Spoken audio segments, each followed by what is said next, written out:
चलिए, तो हम हृदय परिवर्तन के सिद्धांत को हमने समझने की कोशिश करने वाले थे और महात्मा गांधी की कुछ पिछले 2 लेक्चर से हमने महात्मा गांधी की थिंकिंग को समझने की कोशिश की है और महात्मा गांधी ने किस तरीके के उनके विचारों को रखा है। राइट, मैंने जैसे बताया आपको कि हर एग्जाम में, फिर वो स्टेट पीसीएस हो या यूपीएससी हो, हर एग्जाम में ये क्वेश्चंस आते हैं। राइट, कल के ऐसे के पॉइंट देखे आप लोगों ने, निबंध किया, सबने देख लिया? कहाँ से देख लिया? टेलीग्राम से देखे हैं। एक तो देखो, अगर आपको सफल होना है तो यूट्यूब का सहारा लेना छोड़ दो, यूट्यूब से पढ़ना छोड़ दो। कहने का मतलब है यूट्यूब का सहारा रखो, लेकिन यूट्यूब से पढ़ना छोड़ दो। अब ये इसलिए बोल रहा हूं क्योंकि वो कहते हैं ना कि नहीं फेक नहीं, सब सही बताते हैं, कुछ गलत नहीं होता है, सब सही होता है। प्रॉब्लम यही है कि सब सही है, क्योंकि अगर वो सब सही बोल रहा है तो आप कभी अपना दिमाग नहीं लगाते हो। एक टेस्ट करके देखो अपने आप पे, क्योंकि आपके पास समय है, इसलिए एक बार खुद से न्यूज़पेपर पढ़ो और एक बार आप यूट्यूब से पढ़ो, एनालिसिस देखो। आपको दिखेगा जो आपने खुद से पढ़ा है ना, वो आप हमेशा याद रखोगे, याद रख पाओगे, और जो सुना हुआ है ना वो नहीं रहेगा। आपको अगर आगे जाके इस फील्ड में गड्ढे गाड़ने हैं, झंडे गाड़ने हैं, गड्ढा करके झंडा गाड़ना है, तो ये यूट्यूब, टेलीग्राम, इन उन सारी चीजों से पढ़ना छोड़ दो। सिर्फ और सिर्फ पढ़ो बुक से। समझ में नहीं आ रहा है, कोई एक आधा टॉपिक देख लिया, एक आधी चीजें देख ली, बात सही है। बाकी ये जो कोर्स लेने वाली चीज है ऑनलाइन वाला, देखो ये अपना भी ऑनलाइन चल रहा है, मैं ऐसा नहीं बोल रहा हूँ कि मैं ऑफलाइन पढ़ा रहा हूँ, इसलिए दोनों चल रहा है। ये कोर्स लेने वाली चीजें और बाकी ऑनलाइन में सारी चीजें आपको कंफर्ट में डालती है, आपको लगता है कि कंफर्टेबिलिटी के हिसाब से पढ़ा जाए। लेकिन देखो, जेन्युइनली कह रहा हूँ, ये यहीं पे नहीं, हर बहुत सारी जगह पे मैंने ऑनलाइन में भी पढ़ाया है, और मेरा तो दोनों जगह पे चलता है, ऑनलाइन भी चलता है और ऑफलाइन भी।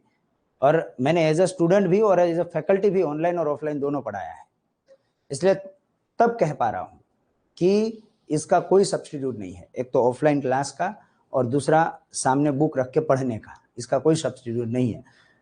प्रॉब्लम ऐसा है कि दिमाग को जोर लगता है उस वक्त जब आप पढ़ने बैठते हो ना, बुक आगे होती है और पढ़ना होता है, तब दिमाग को लगता है जोर, और आपका दिमाग कभी काम नहीं करना चाहता है, आपका नहीं, किसी का भी। ह्यूमन बॉडी, ह्यूमन माइंड हमेशा चुपचाप रहना चाहता है, वो कोई वर्क नहीं करना चाहता है। अगर आप उसको काम दोगे ना तो वो थक जाएगा, या पहले सबसे पहले दिमाग में आएगा कि नहीं करना है, क्योंकि ह्यूमन मेंटालिटी है, आपको स्टैटिक रहना ज्यादा पसंद है माइंड को, और यूट्यूब या फिर ये सारी चीजें आपको स्टैटिक रखवा देती है। आप ऐसा बैठे हो और वो चल रहा है सब कुछ, फिर आप उसमें अंदर ध्यान दे रहे हो, आपको लग रहा है कि सब मुझे आ रहा है, लेकिन प्रॉब्लम वही है, जब तक नहीं पढ़ोगे तब तक मजा नहीं आएगा, तो उसका कोई मजा नहीं है। इसलिए अपने आप से करोगे तो फायदा होगा, नहीं करोगे तो फिर आप इसी तरीके से पछताते रहोगे, और प्रीलिम पे प्रीलिम निकलती जाएगी, मेंस का कंटेंट जमा करते रहोगे, प्रीलिम का प्रीलिम निकलती जाएगी, प्रीलिम होगी ही नहीं, मेंस होता रहता है। ऐसे बहुत से स्टूडेंट है जिन्होंने बहुत बढ़िया लग पाते हैं मेंस में, लेकिन प्रीलिम ही नहीं हो पा रही, उनकी प्रीलिम ही नहीं निकल पा रही है। और ऐसे भी बहुत से लोग हैं जिनको मेंस जरा भी लिखना नहीं आता, लेकिन प्रीलिम उनकी बहुत सारी निकल रही है, हर एग्जाम की प्रीलिम निकल जाती है, हर एग्जाम की प्रीलिम, कोई भी प्रीलिम लो, यूपीएससी की प्रीलिम निकाल देते हैं, जीपीएससी की निकाल देंगे, एमपीएससी की निकाल देंगे, हर प्रीलिम निकाल देंगे, लेकिन मेंस का म भी नहीं आता उनको लिखना। तो इसलिए ये यूट्यूब वाला कंसेप्ट जो है ना, अपनी लाइफ में से शिफ्ट प्लस डिलीट कर दो। ये धीरे धीरे नहीं होगा, ये धीरे धीरे होगा, ये एक दिन से नहीं होगा। लेकिन अगर आप मुझे पूछोगे कि आपने इतने दिनों में क्या सीखा और क्या देखा, तो मैंने यही सीखा है कि ऑनलाइन पढ़ाई नहीं होती है, ऑनलाइन डिस्ट्रैक्शन होता है, ऑनलाइन कभी पढ़ाई नहीं होती। देखो अभी ये 2 घंटे में आपके सर पे बैठ के आपको 2 पॉइंट पढ़ा दूंगा अभी, और 2 घंटे आप घर पे जाके ये 2 पॉइंट पढ़ना। जो ऑनलाइन वाले स्टूडेंट है ना, वो देखिए कभी आते हैं कभी नहीं आते हैं, कभी बैठे हैं कभी नहीं बैठे हैं। क्यों घर पे बैठे हैं, क्या टेंशन है? आप लोग 8 बजे यहाँ पे आने के लिए कम से कम 7:55 को तो उठते होंगे ना, सॉरी, मतलब 8 से पहले उठ जाते होंगे यहाँ पे पहुंचने के लिए। और मतलब कहने का मतलब है कम से कम 1-1.5 घंटा तो पहले उठते होंगे आप, और फिर आप बस से, टू व्हील से, ऐसे वैसे कहीं से भी किसी ना तरीके से यहाँ पे आते हो, 8 बजे यहाँ पे पहुँच जाते हो, 8 बजे से पहले यहाँ पे आ जाते हो, फिर लेक्चर आपका 8 बजे चालू हो जाता है और 2 घंटे सिर्फ और सिर्फ पढ़ाई करता है। कोई अगर मोबाइल देखता है ना, मैं इधर देखता रहता हूँ, तो उसको लगता है यार ये देखता रहता, बार बार देखता रहता है, बार बार देखता रहता है, तो उससे अच्छा मोबाइल यूज ही ना करो। घर में कौन देखता है आपको? कोई नहीं। आपने मोबाइल देखा, चालू किया, यार ये तो पढ़ाता रहता है, चलो ये देख लेता हूँ, 2-3 रील्स देख लेता हूँ, ये साइड बिजनेस चालू हो जाता है फिर आपका एक। ये तो पढ़ाता रहता है, ये अभी नॉर्मल चीज चल रही है। अभी देखो ये मैं अभी बोल रहा हूँ ना आपसे, ये कोई नहीं सुनेगा अगर ऑनलाइन में बैठा। अरे यार थोड़ी भाषणबाजी हो जाए, फिर पढ़ाना होगा ना तब बोलना। तो ये नहीं सुनेंगे वो लोग, आपको सुनना ही पड़ेगा। आपने मोबाइल यूज किया तो फिर वापस से डांट पड़ेगी आपको, देखो मैं इतना कल से बोल रहा हूँ और आप मोबाइल यूज कर रहे हो। और इधर उधर थोड़ा सा भी हुए आप ऐसे ऐसे ऐसे थोड़ा सा भी हुए, क्या कर रहे हो, क्या कर रहे हो, क्या कर रहे हो, सो रहे हो, सो रहे हो, नहीं सर वो तो मतलब ऐसे हो गया था, बस ऐसे हो गया था। घर पे कौन देखता है आपको, या ऑनलाइन बैठे हो कौन देखता है? ऐसे हो, या फिर पहले तो ऐसे करके बढ़ाया जाता है, फिर थोड़ा ऐसे होता है, फिर ऐसे होता है, फिर ऐसे हो जाते हैं, और फिर बोलते हम लेटे लेटे पढ़ते हैं, फिर लेटे लेटे पढ़ा जाता है, फिर बोले कि नहीं एकदम ऐसे करके पढ़ते हैं, एकदम लेट के पढ़ते हैं, और फिर कब जाके नींद आ जाती है पता ही नहीं चलता। यहाँ पे थोड़ी सी आंख लगेगी आपको, थोड़ा डांट दिया जाएगा। एक इसका ये फायदा है, राइट, इसका दूसरा कोई सब्सटीट्यूट नहीं है।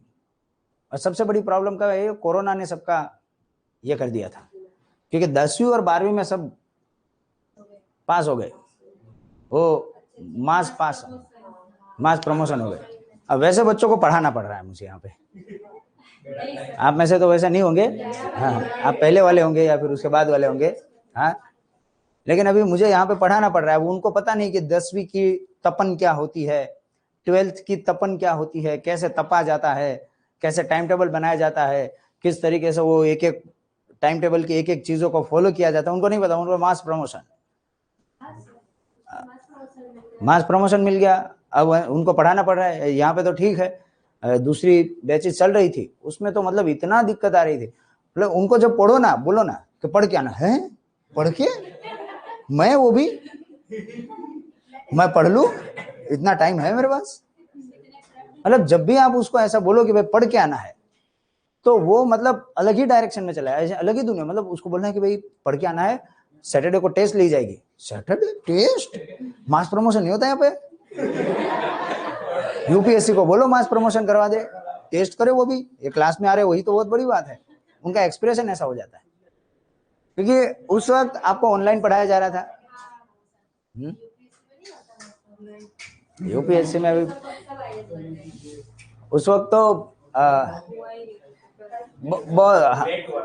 जनता कर्फ्यू के दिन इंटरव्यू कंडक्ट थी, और फिर उसी दिन इंटरव्यू कंडक्ट थी। उन लोगों ने कैंसिल तो नहीं किया, उन्होंने पोस्टपोन कर दिया, अक्टूबर में पोस्टपोन कर दिया था। खैर चलो वो तो छोटी मोटी बातें हैं, लेकिन हाँ सर, अभी नहीं एक भी बार नहीं, एक भी बार नहीं, ये एक भी बार ऐसा कोई चीजें नहीं हुई। चलो हृदय परिवर्तन पे आ जाते हैं, राइट। तो इन सारी चीजों को देखते रहिए, पढ़ते रहिए। मोबाइल अपनी जगह पे ठीक है, पीडीएफ से पढ़ रहे हो तो पीडीएफ से पढ़िए, लेकिन पढ़िए, राइट। अगर आपके पास लैपटॉप है तो लैपटॉप में पीडीएफ डालिए, वहां से पढ़िए। मोबाइल में पीडीएफ है, पीडीएफ से पढ़िए, लेकिन एक चीज ध्यान रखिएगा, पढ़ने का दूसरा कोई सब्सटीट्यूट नहीं है। यूट्यूब, ऑनलाइन, ये वो कोई चीज नहीं है। इससे मेरी बिरादरी वाले लोग मुझसे नाराज हो जाएंगे। मतलब मैं जिस बिरादरी से होता, मैं भी ऑनलाइन पढ़ाता हूँ, तो वो लोग ऑनलाइन वालों को तो गलत बोल रहा है। लेकिन देखो मेरी बिरादरी वाले लोगों को, इनको अच्छा नहीं लगेगा, भाई देखो ये तो कैसा बोल रहा है ऑनलाइन वालों का, हमारी दुकानें बंद हो जाएगी। लेकिन ये रियलिटी है, ये रियलिटी है, इससे कुछ फायदा नहीं होता है, आपको सिर्फ मिलता रहता है कि हाँ भाई चलो ठीक है। खैर चलिए हृदय परिवर्तन पे आते हैं। हृदय परिवर्तन महात्मा गांधी का एक ऐसा अप्रोच था, जबकि उनको जब पूछा गया था कि सर अनटचेबिलिटी, जो छुआछूत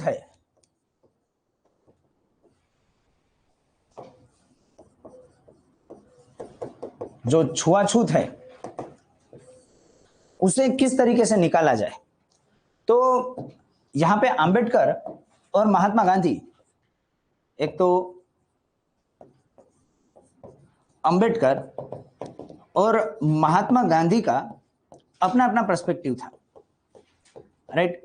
महात्मा गांधी का कहना था कि भाई इवेंजेलिकल अप्रोच से, मतलब कि हृदय परिवर्तन वाले अप्रोच से जो छुआछूत है हमारे देश में से निकली जा सकती है। मतलब कैसे, तो बोले कि सबका हृदय परिवर्तन हो जाए एक दिन, और हृदय परिवर्तन करके लोगों को ये समझ में आ जाए कि भाई हमें छुआछूत नहीं करनी चाहिए, राइट, हमें छुआछूत नहीं करनी चाहिए। अंबेडकर कहते हैं कि साहब ये कैसे मुमकिन है, बताइए आप। मतलब कि सबका हृदय परिवर्तन, सबको अच्छी अच्छी शिक्षा दो, सबको अच्छा अच्छा ज्ञान दो, उससे छुआछूत यहाँ से निकल जाएगी। अंबेडकर के हिसाब से ऐसा कुछ नहीं, आपको स्थूल चीजें चेंज करनी पड़ेगी, स्थूल चीजें चेंज करनी पड़ेगी, आपको स्टैटिक चीजें चेंज करनी पड़ेगी। उसी के साथ साथ आपको उनको समानता का अधिकार देना पड़ेगा। उसके बाद कहीं ना कहीं आप बोल पाओगे कि भाई यहाँ से छुआछूत या फिर अनटचेबिलिटी जो है वो निकली है। तो वहां से डिबेट कहीं ना कहीं निकलती है कि हृदय परिवर्तन एक्चुअली है क्या। एग्जैक्टली अगर हृदय परिवर्तन किसी का कहना है तो हमें क्या बोलेंगे? अगर मुझे डिफाइन करना है हृदय परिवर्तन को, तो सबसे पहले तो हम ये बोलेंगे कि हृदय परिवर्तन कहेंगे किसे। यहां से डिबेट का कहीं ना कहीं ओरिजिन निकलता है। उसी के साथ साथ कुछ समर्थक है इसके, कुछ प्रपाउंडर है, प्रपाउंडर या फिर ऐसा बोलो कि कुछ लोग हैं जो समर्थक है इसके, जो समर्थन करते हैं। अरे महात्मा गांधी तो है ही, लेकिन वो बहुत से ऐसे चीजें भी है, एक कुछ विरोधाभास भी है और कुछ तर्क भी है, कुछ विरोध भी है और उसके साथ साथ कुछ तर्क भी है। तो सबसे पहले तो फर्स्ट थिंग फर्स्ट कि ये हृदय परिवर्तन एग्जैक्टली होता क्या है, राइट। हृदय परिवर्तन सिंपली अगर मुझे डिफाइन करना है, अगर एक लाइन में बोलना है, तो अच्छी शिक्षा देने के बाद कोई बुरे सा बुरा व्यक्ति भी अच्छे रास्ते पे चलने लगे तो उसे हम क्या बोलेंगे? हृदय परिवर्तन। मतलब अच्छी शिक्षा मिले, गुड एजुकेशन मिले, अच्छी शिक्षा मिले, अच्छी शिक्षा मिलने के बाद बुरे से बुरा व्यक्ति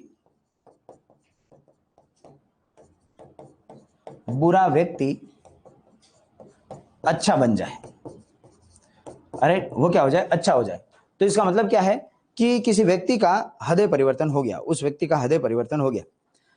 अब देखो ऐसे बहुत से सपोर्टर या फिर समर्थक हमारे इसमें है, हमारे इतिहास में भी है, यहाँ पे हर जगह पे दिखते हैं आपको। जैसे आपने सम्राट अशोक के बारे में बात की होगी, सुना होगा शायद। सम्राट अशोक, क्या सुना था? उनका चेंज ऑफ हार्ट हो गया, राइट। मतलब साहब को युद्ध करना था, लेकिन उनको ऐसा लगा कि भाई मतलब इतने सारे लोगों को मैंने मार दिया, इतनी सारी मैंने जानें ले ली, इतना सब कुछ मैंने खून खराबा किया, करीब करीब 1-1.5 लाख लोगों को उन्होंने मौत के घाट उठा दिया था उस वक्त, कलिंग को जीतने लेके, मतलब कि उड़ीसा को जीतने के लिए। अब इतनी बड़ी चीज हो गई तो साहब को लगा कि यार मैंने बहुत बड़ा पाप किया है, तो इसलिए उनका हृदय परिवर्तन हो गया। और हृदय परिवर्तन होकर उन्होंने, ऐसा बोला जाता है कि उसके बाद उन्होंने कभी युद्ध नहीं किया, किसी टेरिटरी को जीतने के लिए उन्होंने कभी युद्ध नहीं किया।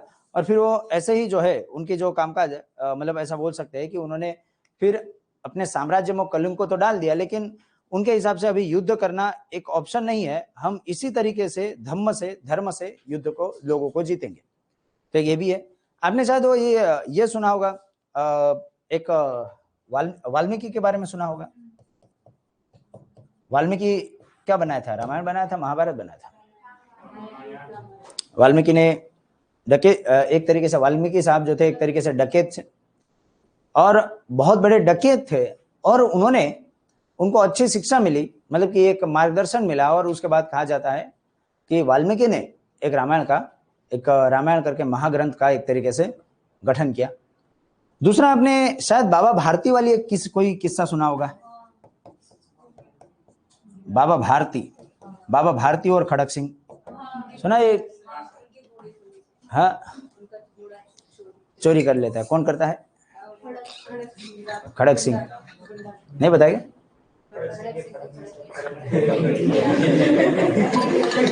हाँ बस वही खड़क सिंह। बाबा भारती वो एक, आपने सुना होगा शायद, अभी पूरी कहानी तो है।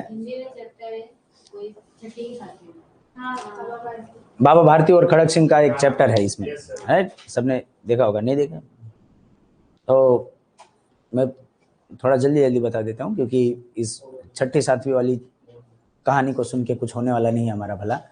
लेकिन आपको पता होना चाहिए कि बाबा भारती करके एक, मतलब क्योंकि ये हमारे बचपन से ये हमारी कहानियां जो है सुनाते रहते हैं, इसलिए। बाबा भारती करके एक व्यक्ति था जिसके पास एक बहुत ही बढ़िया और सफेद तरह का घोड़ा था। वो घोड़ा आजू बाजू के 10-15 गांवों में नहीं था, वैसा घोड़ा था। और सब लोग बाबा भारती के इस घोड़े को देखने के लिए आते थे, एकदम चमकदार। बाबा भारती उसकी बहुत सेवा किया करते थे, बहुत बढ़िया लगता था उनको। उनके जीवन में कोई नहीं था, सिर्फ घोड़ा था और वो थे, ऐसा कुछ कहानी है। फिर एक दिन एक डकैत था जिसका नाम था खड़क सिंह।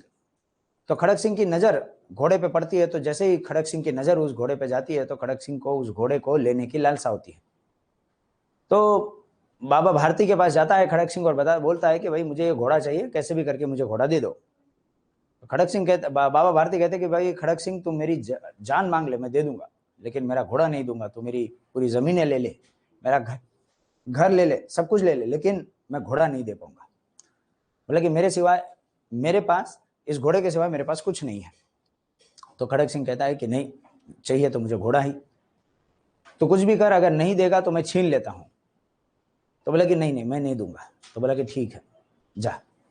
तो फिर वो चला जाता है। लेकिन बाबा भारती जो है हमेशा इसमें रहते हैं, दुविधा में रहते हैं कि भाई अभी खड़क सिंह आएगा, डकैत है बहुत बड़ा, और मेरा घोड़ा लेके चला जाएगा। तो वो हमेशा उस अस्तकबल के बाहर बैठे रहते हैं, रात को भी पहरा देते रहते हैं, सब ऐसी चीजें ऐसा कंटिन्यूसली किया। लेकिन खड़क सिंह कभी भी घोड़ा लेने आया नहीं। एक दिन बाबा भारती अपने घोड़े को, बाबा भारती की तबीयत खराब थी, तो बाबा भारती बगल वाले गांव में जा रहे थे, घोड़े के साथ जा रहे थे। तो बाबा भारती घोड़े पे नहीं बैठ रहे थे, बैठे हुए थे, लेकिन ऐसे ही घोड़े को ऐसे पकड़ के ऐसे चल रहे थे। तो कोई एक बूढ़ा व्यक्ति आता है, बोलता है भाई तो आप बगल वाले गांव में जा रहे हो क्या? बोले कि हाँ। बोले कि मेरी तबीयत खराब है, क्या आप मुझे आपके घोड़े पे बिठा के वहां तक पहुंचा दोगे? तो बोला कि ठीक है, बैठ जाओ घोड़े पे। तो बाबा भारती वैसे भी नीचे ही बैठे खड़े हुए पकड़ के जा रहे थे। तो वहां पे थोड़े आगे जाता है तो बूढ़ा व्यक्ति जो है अपने शरीर पे से शॉल निकालता है और बाबा भारती को लात मारता है। बोला कि हैं ये तो मैं हूं खड़क सिंह, अब मैं घोड़ा लेके जा रहा हूं। तो फिर बाबा भारती घोड़ा लेके जा ही रहा होता है, तो बाबा खड़क सिंह घोड़ा लेके जा ही रहा होता है, तो बाबा भारती बोले कि खड़क सिंह रुक जा रुक जा रुक जा। बोले कि क्या है, जल्दी बोल। अब वो रुक भी जाता है ऐसे कहने पर। तो फिर बोला कि बोल, ज्यादा बोल, मैं चोरी करके जा रहा हूँ। तो बोले कि रुक जा, देख तू घोड़ा बिल्कुल ले जा, लेकिन एक बात ध्यान रखना कि किसी को ऐसा मत बोलना कि तू गरीब के भेष में आया था, असहाय के भेष में आया था और घोड़ा चोरी करके लेकर गया। बोले कि क्यों, ऐसा क्यों? बोले कि फिर किसी लोगों को, किसी गरीब की सेवा नहीं करेगा, कोई व्यक्ति किसी गरीब की मदद नहीं करेगा, और कोई किसी गरीब पे भरोसा नहीं करेगा। अगर तूने ऐसा बोला कि मैं एक गरीब की भेष में आया, एक असहाय और ऐसे बीमार व्यक्ति की भेष में आया और घोड़ा लेके जा रहा हूं, तो कोई किसी पे भरोसा नहीं करेगा। बोले तो घोड़ा लेकर जा, नहीं लेके चला जा। तो बाबा भारती को इस बात का बहुत बुरा लगा, खड़क सिंह को इस बात को बहुत बुरा लगा कि यार मतलब मैंने तो मतलब ऐसा कर दिया, वैसा कर दिया। तो फिर खड़क सिंह जो है उसका हृदय परिवर्तन हो जाता है, राइट। मतलब हृदय जो यहाँ पे था वो ऐसा करके यहाँ पे आ जाता है और यहाँ पे बैठ जाता है। तो हृदय जो है उसका परिवर्तित हो जाता है, और परिवर्तित होके फिर भाई साहब जो है वो दूसरे दिन अस्तकबल में घोड़ा रख के रात को चला जाता है। बाबा भारती उठते हैं, एज यूजुअल उनकी हैबिट थी कि सुबह उठते ही वो अस्तकबल में जाते थे और घोड़े को देखते थे। लेकिन उस दिन उनको घोड़े देखने का मन नहीं किया। बोले कि यार अभी घोड़ा है ही नहीं तो क्या देखूं। लेकिन वो फिर भी जाते हैं अस्तकबल को देखने के लिए एक बार, तो दिखते हैं कि घोड़ा सामने पड़ा हुआ है और खड़क सिंह ने, उसका हृदय परिवर्तन हो गया है। ऐसी कोई परिस्थिति, ऐसी कोई चीजें आपने पढ़ी होगी। अरे तो एक बाबा भारती का केस है, मतलब इसके समर्थक। आपने वो अंगुलीमाल वाली चीज सुनी होगी, अंगुलीमाल सुना है? अंगुलीमाल लोग ऐसे ही डायरेक्ट, आप मास प्रमोशन वाले हो गए सबके सब? हाँ?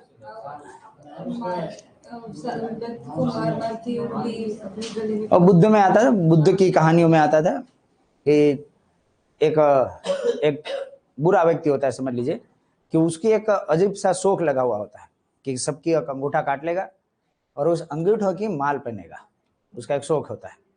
कि कोई भी व्यक्ति उसे दिखेगा तो अजय देवगन बन जाएगा, ऐसे उंगली दिखाएगा तो तोड़ लेगा वो। मतलब ऐसे नहीं तोड़ता, तो डायरेक्ट तोड़ के उसका अंगूठा तोड़ के उसकी ऐसे करके उंगलियों की माला पहनता था, इसलिए उसे उंगली माल बोला गया। उंगली माल, उंगली तोड़ देगा फिर उसी उंगली को पकड़ के माला बनाएगा ऐसे करके। तो उसने कुछ 999 या ऐसा कुछ 99 या 999 ऐसी कोई माला पहन बना ली थी, और एक माला बाकी थी, एक अंगूठा बाकी था उस 999 या 99 ऐसा कोई केस था। 99 हो गए तो 999 होगा, बस मान लो कि भाई एक बाकी था, बस एक अंगूठा हो जाता तो वो मजा आ जाता उसको, ऐसा था। तो उसको ऐसा था कि भाई अभी एक अंगूठा किसका लूं, एक अंगूठा किसका लूं। तो उसमें दिख गया उसे बुद्ध दिख गया, बल्कि तो दिख गया, चलो भाई अंगूठा काटता हूँ। बुद्ध को तो यही है कि भाई चलो आओ, मस्त पीस आ गया है, बैठो अभी अंगूठा काटना है, काटो चलो। तो बुद्ध दिख गया, और बुद्ध दिख गए तो बुद्ध को देखा, बोला कि भाई देखो अंगूठा चाहिए, एक अंगूठा कम पड़ रहा है मुझे। बोले बिल्कुल आप मेरा अंगूठा काट लो, पकड़ो। तभी काट ही रहा था तो बुद्ध ने बोला 1 मिनट रुको, मैं एक टास्क देता हूँ। जैसे कि उसके टास्क के लिए वो, हाँ बोला टास्क देता हूँ, मेरा एक टास्क कर लो, उसके बाद अंगूठा तेरा ही है। बता क्या टास्क है। तो बोले कि देख वहां पे झाड़ पड़ा है। बोले हाँ, वहां से झाड़ की एक डांगी तोड़ के लेकर, एक डांगी तोड़ के। बोला कि ठीक है लेके आता हूँ। उसको लगा कि भाई तोड़ने से पहले कोई आखिरी इच्छा होगी, तो तोड़ के लेकर आया। बोला कि तोड़ दिया। बोले कि हाँ जा, बोले कि अभी उसी पे वहां पे उसको वापस चिपका के आ जा, इसी डंकी को वापस से वहां पर चिपका के आ जा। लेकिन ये थोड़ी चिपकता थोड़ी है, क्या क्या बात करते हो, ये काट दिया तो काट दिया, अभी थोड़ी चिपकता है। बोले कि तो वही तो मैं बोल रहा हूँ, अंगुली माल, तो मेरी उंगली काटेगा तो भी वो वापस जिमेगी नहीं। तो जो चीज तू जोड़ नहीं पा रहा है उसे तोड़ क्यों रहा है। तो फिर बुद्ध की इस बातों से उसकी हृदय परिवर्तन हो जाता है। बोले हाँ यार, ये तो मैंने कभी सोचा ही नहीं था कि जो चीज मैं जोड़ नहीं पाता हूँ उसे मैं तोड़ूंगा क्यों। तो उसका भी हृदय परिवर्तन हो जाता है, हृदय एकदम ततर ततर होने लगता है इधर उधर, तो चेंज हो जाता है। और फिर उन्होंने अंगुली मार कर अंगुली काटना बंद कर दिया, और फिर एक बहुत बड़ा साधु बन जाता है, ऐसा बताया जाता है। अच्छा सा फिर एक समझदार व्यक्ति बन जाता है। तो ऐसे बहुत सी चीजें आपने देखी होगी। और एक दूसरा भी है, लाठी टेकते टेकते 1900 के आजू बाजू में अपनी हृदय परिवर्तन की कहानियां बता रहे थे वो मेन गांधी जी, राइट। तो लाठी टेकते टेकते आए और सबको बताएंगे कि भाई देखो हृदय परिवर्तन होता है, हृदय परिवर्तन होता है, राइट। इनके हृदय परिवर्तन के किस्से बहुत फेमस है। तो क्या क्या फेमस है और किस तरीके से है, तो इसके लिए आपको 2 तरीके के लोगों को देखना पड़ेगा। एक तो कार्ल मार्क्स, राइट, एक तो है कार्ल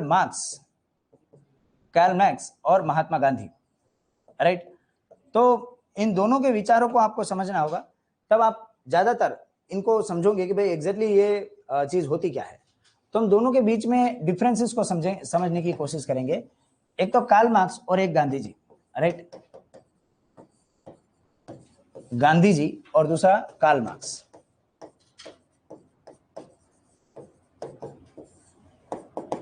देखिए मेन मुद्दा यह है कि भाई हृदय परिवर्तन तो ठीक है, लेकिन लोगों की परिस्थितियों का कैसे बदला जाए, लोगों की सिचुएशन को कैसे बदला जाए। जैसे कि हम बात करें कि भाई अनटचेबिलिटी को आपको चेंज करना है, अनटचेबिलिटी को समाज में से निकाल देना है। तो अगर आपको अनटचेबिलिटी को समाज में से निकालना है तो क्या रास्ता क्या होगा, किस तरीके से निकाला जा सकता है। या फिर अनटचेबिलिटी नहीं, किसी भी सामाजिक दूषण को अगर समाज में से निकालना है तो सबसे पहला रास्ता आपका क्या होना चाहिए, किस तरीके से आप किसी भी दूषण को समाज में से निकाल पाओगे। तो चीजें ऐसी है कि अगर कार्ल मार्क्स की थियरी को देखो तो आपको कार्ल मार्क्स की थियरी में पता चलेगा। कार्ल मार्क्स कहते हैं कि जो स्थूल चीजें हैं, स्थूल मतलब जो स्टैटिक चीजें हैं, स्टैटिक चीजें उसे चेंज कर दो, या फिर उसे क्या कर दो, बदल दो, उसे बदल दो। अगर व्यक्ति की स्थूल चीजें ही अगर बदल जाएगी, व्यक्ति की स्थूल चीजें ही अगर बदल जाएगी, या फिर उसकी भौतिक वस्तु अगर बदल जाएगी तो उसके विचार भी धीरे धीरे बदल जाएंगे, राइट। आपको चीजों को निकालना है तो सबसे पहले व्यक्ति की भौतिक चीजों को बदल दो, तो उसके विचार भी बदल जाएंगे, विचार भी एक तरीके से बदलेंगे। मतलब समझ लीजिए कि मुझे आपको ऐसा ये करना है, आपको इस तरीके के सोचवाना है कि भाई देखो फ्रांस का इलेक्शन आ रहा है, अमेरिका का इलेक्शन आ रहा है, अमेरिका में बाइडन या जो मैडम है कमला हैरिस या बाइडन, दोनों में से कोई भी जीत सकता है। आप इस पे सोचिए। बोलोगे यार हम सोच के करें क्या इसमें, बाइडन जीते सॉरी ट्रंप जीते या कमला हैरिस जीते, हमें क्या करना है, जो भी जीते हमें पता चल ही जाएगा, हमारे भारत का तो है नहीं। लेकिन समझो कि मैंने आपकी स्थूल चीजों को बदल दिया। स्थूल चीजों को बदलने का मतलब क्या हुआ कि मैंने आपके आजू बाजू का परिस्थिति बदल दिया, डायरेक्ट उठा के आपको अमेरिका में रख दिया। राइट, अभी आप कहाँ पे, इंडिया में हो, सूरत में हो, और एक जगह पे बैठे हुए हो जिससे अमेरिका के इलेक्शन से कोई लेना देना नहीं है आपको। तो आप सोच नहीं पा रहे हो, आपके विचार भी नहीं आ रहे उतना, और उतना कोई कुछ गंभीर भी नहीं हो आप कि भाई इलेक्शन हो तो हो, उसकी जगह पे हम क्या करें।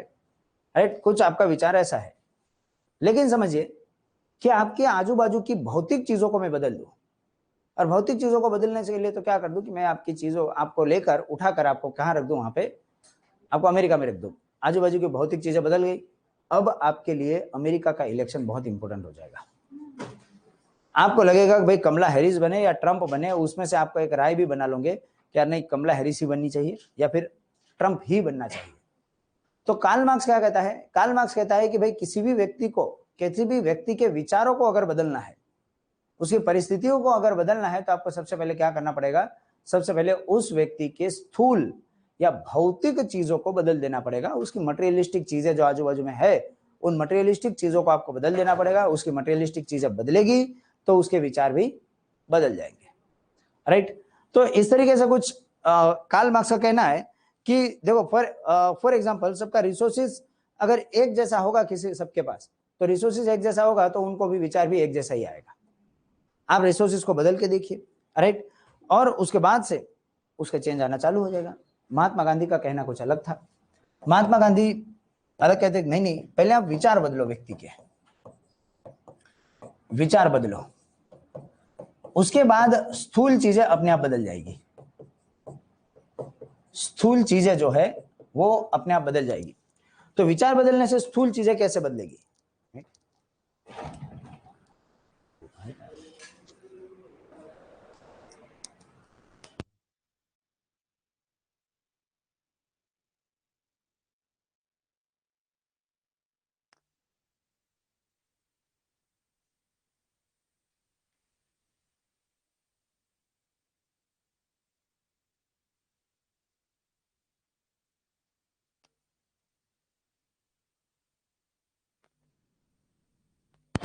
तो विचार बदलो तो व्यक्ति की जो स्थूल चीजें है वो भी बदल जाएगी।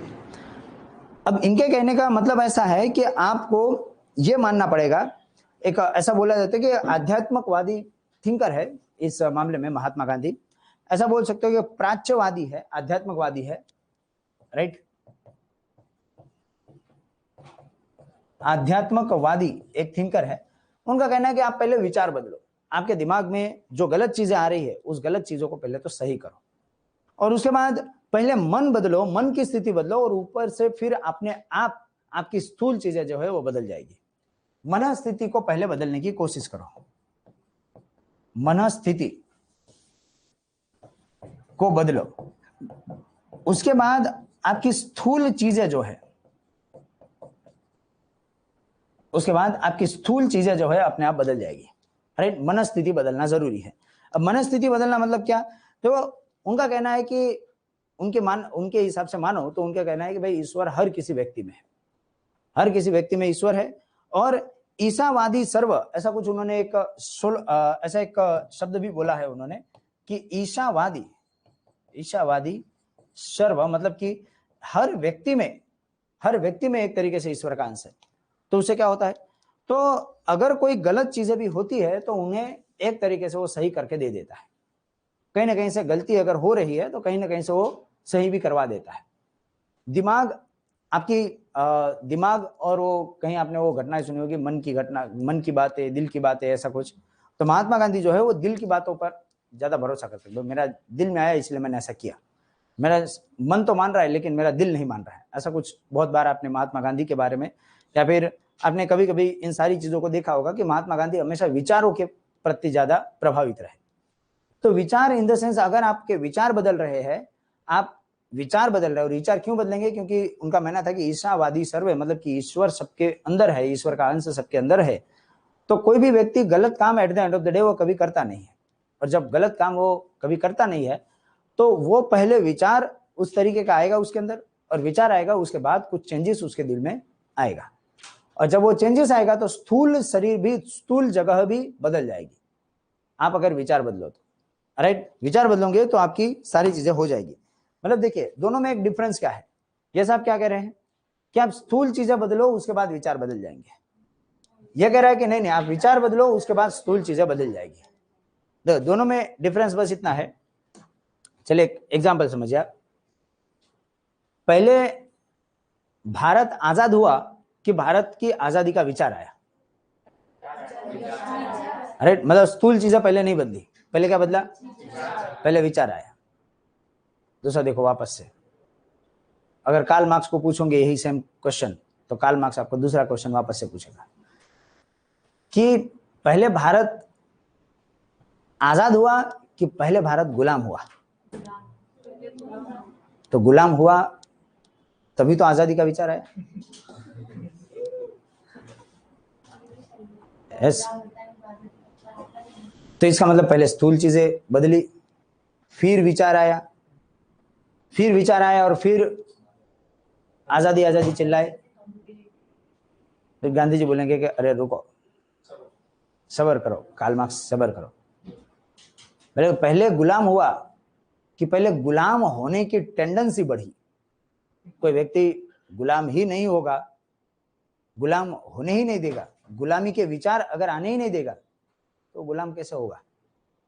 तो पहले आप गुलाम हुए, लेकिन गुलाम होने से पहले आपकी मानसिकता गुलाम होगी, गुलामी वाली हो गई। कोई व्यक्ति शेर को, जंगल के शेर को पकड़ के लाओ और उसको गुलाम करके दिखाओ, नहीं होगा, लेकिन उसको ट्रेन करना पड़ेगा आपको। ट्रेन करो, फिर वो धीरे धीरे धीरे धीरे आप ऐसे ऐसे करोगे, वो आपकी लाठी से डरता है जंगल का शेर। फिर तो पहले गुलाम नहीं हुआ, पहले गुलामी वाली मानसिकता आई, पहले गुलामी वाली मानसिकता है और उसके बाद गुलाम हुआ। अब ये नेवर एंडिंग प्रोसेस है, आपको बस इतना समझना है कि at the end of the day आपको हृदय परिवर्तन करना है। तो महात्मा गांधी के विचार से जो हृदय परिवर्तन का जो कॉन्सेप्ट है वो कैसा है कि आपकी मनोस्थिति बदली जाए, उसके बाद आपके स्थूल चीजें बदलेगी। राइट, फॉर एग्जांपल आप पहले आईएएस बने कि यूपीएससी करने का ख्याल आया? पहले ख्याल आया। राइट, तो पहले मैं आपको बोल दूं चलो आप आईएएस बन गए हो, आपके पास एक 4 व्हील दे दी, एक जिला अध्यक्ष का बंगला दे दिया, स्थूल चीजें नहीं बदलनी पड़ती है ना, पहले विचार ही लाना पड़ेगा आपको। तो विचार आएगा, फिर आपके अंदर स्थूल चीजें बदलेगी, फिर आपका हृदय परिवर्तन होगा। राइट, फिर आपके अंदर जो चीजें होगी, अब फॉर एग्जांपल अभी आप 18, 19, 20, 21 साल के स्टूडेंट्स हो, अब इस एज में आपको पता है कि आपके दोस्त तो बहुत मजा करते हैं, मस्ती करते हैं, और आप लोग यहाँ पे आते हो, राइट, और पढ़ते हो दिन भर और सारी चीजें आप करते हो। इन सारी चीजों को आपको फॉलो करना पड़ता है, जो भी आपको यहाँ से बताया जा रहा है उन सारी चीजों को फॉलो करना पड़ता है। आपका हृदय परिवर्तन हो चुका है, वरना तो आपके दोस्त जो है वो तो मस्तियां करते हैं, बहुत बढ़िया बढ़िया वाली मस्ती करते हैं, अरे पार्टी भी करते हैं, एंजॉयमेंट भी करते हैं। अभी गणेश चतुर्थी गई, अभी नवरात्रि आएंगे, अभी रात रात भर वो गरबा भी खेलेंगे और आप लोग बुक लेके पढ़े हुए हो, पढ़ रहे हो। तो ये सारी चीजें जो है आपका भी तो, अगर आप इस फील्ड में नहीं होते तो आप वहीं पे होते, और वहीं पे आप कुछ ना कुछ ऐसा कुछ कर रहे होते। राइट, तो वो भी आपका हृदय परिवर्तन हुआ, उसी के बाद तो ही सफल हुआ है सारी चीजें। तो इसका मतलब आपके अंदर कुछ अच्छे विचार आए, आपको आपके भविष्य के बारे में 2-4 चीजें दिखी, और जब दिखा तो आपने कुछ ऐसा विचार लेकर आए। तो ये उनके कुछ हृदय परिवर्तन वाले विचार है, हृदय परिवर्तन की थिंकिंग है। आपको इसमें से यही चीज पकड़नी है कि भाई देखो, हृदय परिवर्तन अगर करना है तो फिर महात्मा गांधी का कॉन्सेप्ट को लेकर चलना है। ऑलराइट, 2 चीजें इसमें देख लेंगे। अभी एक आगे